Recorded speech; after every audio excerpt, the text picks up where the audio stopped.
നമസ്കാരം. എൻ്റെ പേര് ലാലിമ. ശ്രീമതി മേരി അലക്സ് ദീപികയിൽ പ്രസിദ്ധീകരിച്ച പ്രവാസ സാഹിത്യത്തിലെ സത്യാന്വേഷണങ്ങൾ എന്ന ലേഖനമാണ് ഞാൻ വായിക്കുന്നത്. പ്രവാസ സാഹിത്യത്തിലെ സത്യാന്വേഷണങ്ങൾ. മണ്ണിനും വിണ്ണിനും അതിർവരമ്പുകൾ പോലെയാണ് ഇപ്പോൾ കേരളത്തിൽ നടക്കുന്ന ഓരോ സംഭവങ്ങളും. ഇപ്പോൾ കണ്ടത് ഒരാളുടെ കവിത കോളേജ് പാഠ്യപദ്ധതിയിൽ ഉൾപ്പെടുത്തിയതിനെ ചൊല്ലി രാഷ്ട്രീയ നിറം ചാർത്തിയുള്ള തർക്കങ്ങളാണ്. റൂസോ ഒരിക്കൽ പറഞ്ഞത്, മനുഷ്യൻ സ്വതന്ത്രനായി ജനിക്കുന്നു, എന്നാൽ എല്ലാ ഇടങ്ങളിലും അവൻ ബന്ധനത്തിൽ എന്നാണ്. ഈ ബന്ധനത്തിൻ്റെ കഥ പറയുമ്പോൾ പ്രവാസ സാഹിത്യത്തിലെ പ്രതിഭാധനനായ മാവേലിക്കര ചാരുമൂട് സ്വദേശി ലണ്ടനിൽ താമസിക്കുന്ന ശ്രീ കാരൂർ സോമനെയാണ് ഞാൻ ഓർക്കുന്നത്. 4.5 പതിറ്റാണ്ടിലധികമായി ബാലരമയിൽ തുടങ്ങി സ്വദേശത്തും വിദേശത്തും മലയാള ഭാഷയെ അനുഭവത്തിൻ്റെ നിറവിൽ സമ്പന്നമാക്കുന്ന മറ്റൊരെഴുത്തുകാരൻ പ്രവാസ ലോകത്ത് എൻ്റെ അറിവിലില്ല. കേരളത്തിൽ പാലും പായസവും പലർക്കും വിളമ്പുമ്പോൾ പ്രവാസ ലോകത്തുള്ളവരുടെ ചാരുതയാർന്ന കൃതികൾ, അല്ലെങ്കിൽ ജനപക്ഷത്ത് നിന്നെഴുതുന്ന കാരൂരിനെ പോലെയുള്ളവരുടെ കൃതികൾ എന്തുകൊണ്ട് പഠനത്തിന് വിധേയമാകുന്നില്ല എന്ന് ഞാൻ ചിന്തിച്ചിട്ടുണ്ട്. ഈ അവസരത്തിൽ മറ്റൊരു കാര്യം കൂടി ഞാൻ ഓർക്കുന്നു. കാരൂരിനെ പോലെ സാഹിത്യരംഗത്ത് ഒറ്റപ്പെടുത്തിയ കെ സരസ്വതിയമ്മ എന്ന കഥാകാരിയെ.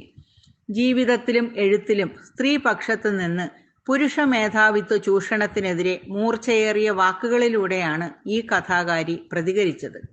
സരസ്വതിയമ്മയുടെ ചോലമരങ്ങൾ, 2 പ്രണയികളുടെ ആത്മനൊമ്പരങ്ങൾ തുടങ്ങിയവ സമൂഹത്തിൽ നടക്കുന്ന കാപട്യങ്ങൾ തുറന്നു കാട്ടുന്ന രചനകളാണ്. അതിലൂടെ പുരുഷ കേസരികളുടെ ശത്രുനിര തന്നെ അവർക്കെതിരെ ഉണ്ടാവുകയും ചെയ്തു. അതുപോലെ തന്നെയാണ് കാരൂരും. മിത്രങ്ങളെക്കാൾ ശത്രുക്കളെ നേടിയ ഒരാൾ. അതിനോട് ചേർന്ന് ഞാൻ വായിച്ചിട്ടുള്ള മറ്റു പേരുകൾ കേസരി ബാലകൃഷ്ണപിള്ള, പൊൻകുന്നം വർക്കി, ചെറുകാട്, പോഞ്ഞിക്കര റാഫി, വെട്ടൂർ രാമൻ നായർ, കാക്കനാടൻ തുടങ്ങിയവരുടേതാണ്. ഭാഷാ സാഹിത്യത്തെ ആഴത്തിൽ ചുംബിക്കുന്നവർ എപ്പോഴും പക്ഷേ അത് കണ്ടിരിക്കില്ല. ആ തിരിച്ചറിവിലാണ് doctor PK Kanakalatha K Saraswathiyamma ഒറ്റയ്ക്ക് വഴി നടന്നവൾ എന്ന പഠനഗ്രന്ഥം എഴുതാൻ തയ്യാറായത്. ഇതുപോലെ കാരൂർ കൃതികളെപ്പറ്റി ഡോക്ടർ മുഞ്ഞിനാട് പത്മകുമാർ എഴുതിയ കാലത്തിൻ്റെ എഴുത്തകങ്ങൾ എന്ന പഠനഗ്രന്ഥം പല വിദേശ മാധ്യമങ്ങളിലൂടെ വായിച്ചപ്പോൾ സാഹിത്യ അഭിരുചിയുള്ളവർക്ക് നല്ലൊരു പഠനഗ്രന്ഥമാണ് അതെന്ന് എനിക്കും തോന്നിയെങ്കിലും ആരും അതത്ര ഗൗരവമായി എടുത്തില്ല എന്ന് തന്നെ പറയാം. ഈ ഗ്രന്ഥത്തിൽ മുഞ്ഞിനാട് രേഖപ്പെടുത്തിയിരിക്കുന്നത് കാലം കടഞ്ഞെടുത്ത സർഗാത്മക വ്യക്തിത്വത്തിൻ്റെ ഒഴുകിപ്പരക്കലാണ് കാരൂർ കൃതികൾ എന്നാണ്. എഴുത്ത് ആനന്ദോപാസനയായി കാണുന്ന അപൂർവം എഴുത്തുകാരിൽ ഒരാളാണ് അദ്ദേഹം. സമകാലിക ജീവിതത്തിൻ്റെ വിചാരവിക്ഷോഭം വജ്രമൂർച്ചയോടെ അദ്ദേഹത്തിൻ്റെ എഴുത്തുകളിൽ പ്രത്യക്ഷപ്പെടുന്നുണ്ട്.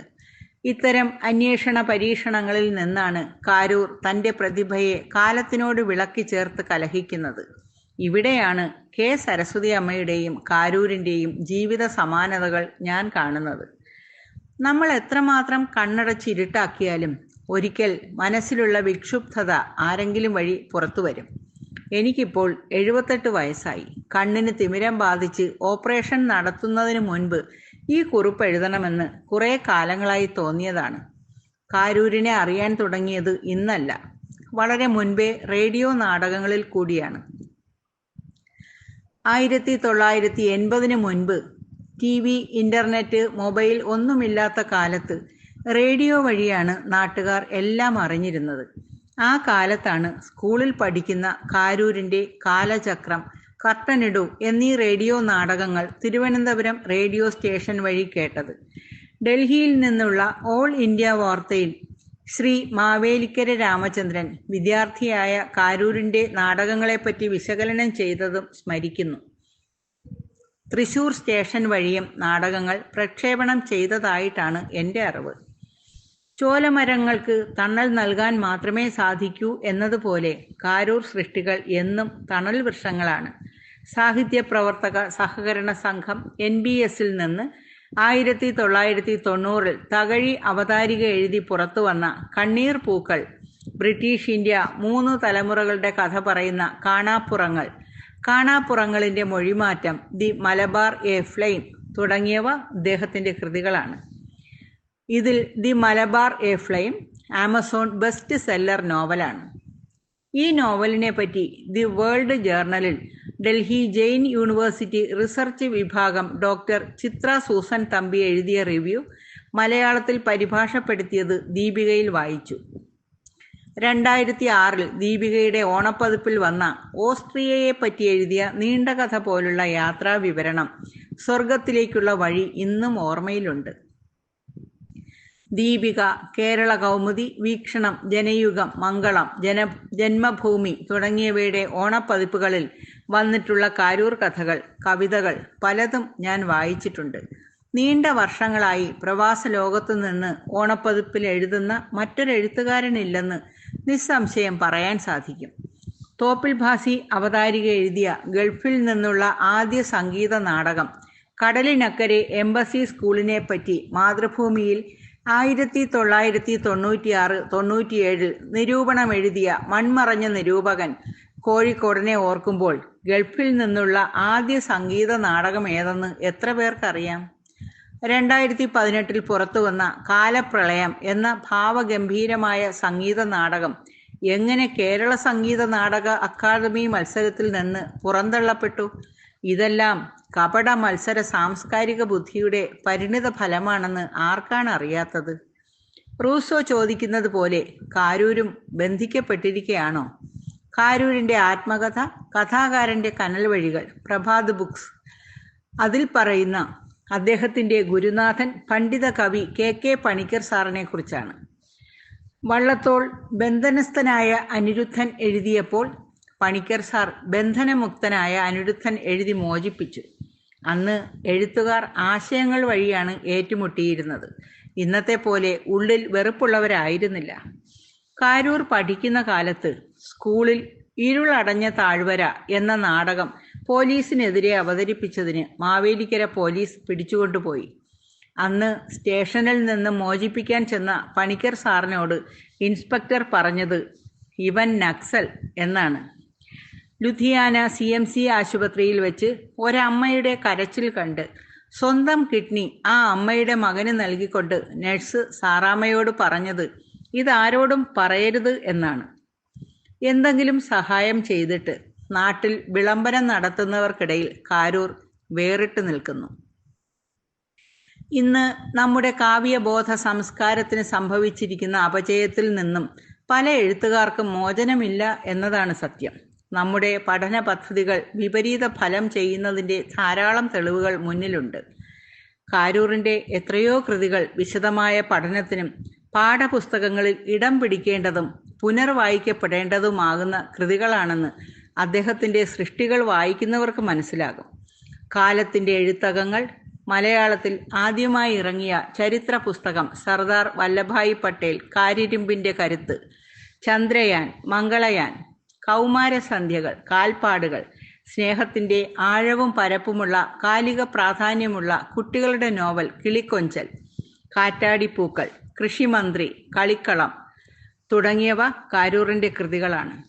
ശ്രീ C. രാധാകൃഷ്ണൻ കലാകൗമുദിയിൽ കാറ്റിൽ പറക്കുന്ന പന്തുകൾ എന്ന സ്പെയിൻ യാത്രാ വിവരണത്തെപ്പറ്റി എഴുതിയത് ഒരു വലിയ രാജ്യത്തെപ്പറ്റി ഒരു ചെറിയ പുസ്തകം അവിടെ പോകാതെ തന്നെ ഇതിൽ നിന്ന് പഠിക്കാം എന്നാണ്. അങ്ങനെ ഓരോ രാജ്യങ്ങളിൽ പോയി പഠിച്ചെഴുതിയ 10ലധികം യാത്രാ വിവരണങ്ങൾ കാരൂരിൻ്റേതായി മലയാളത്തിന് ലഭിച്ചിട്ടുണ്ട്. എന്നാൽ അതിലൊന്നുപോലും കുട്ടികൾക്ക് പഠിക്കാൻ കൊടുത്തിട്ടില്ല.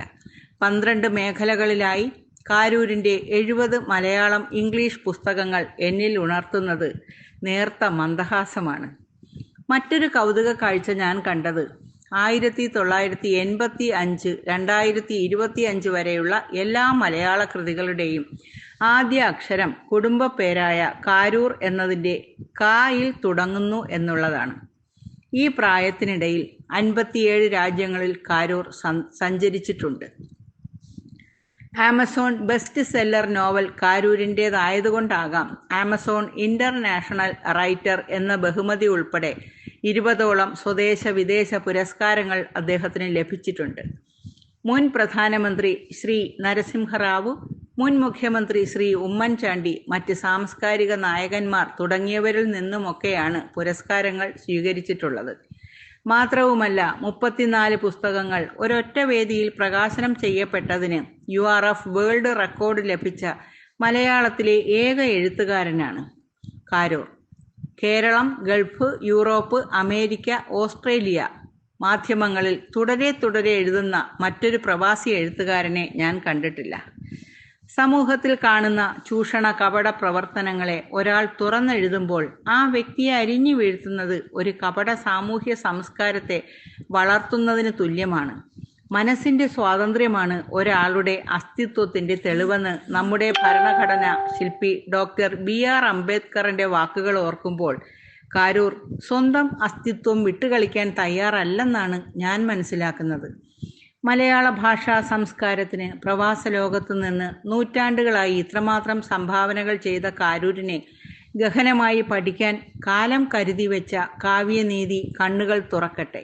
നമ്മുടെ സമ്പന്നമായ സർഗാത്മക പാരമ്പര്യം സ്വാർത്ഥ താല്പര്യങ്ങളിലേക്ക്, സാംസ്കാരിക ജീർണതകളിലേക്ക് വഴുതി മാറാതെ സംരക്ഷിക്കപ്പെടേണ്ടത് മാതൃഭാഷയെ സ്നേഹിക്കുന്ന ഓരോരുത്തരുടെയും കടമയാണെന്ന് ഓർമ്മിപ്പിക്കുന്നു. നന്ദി.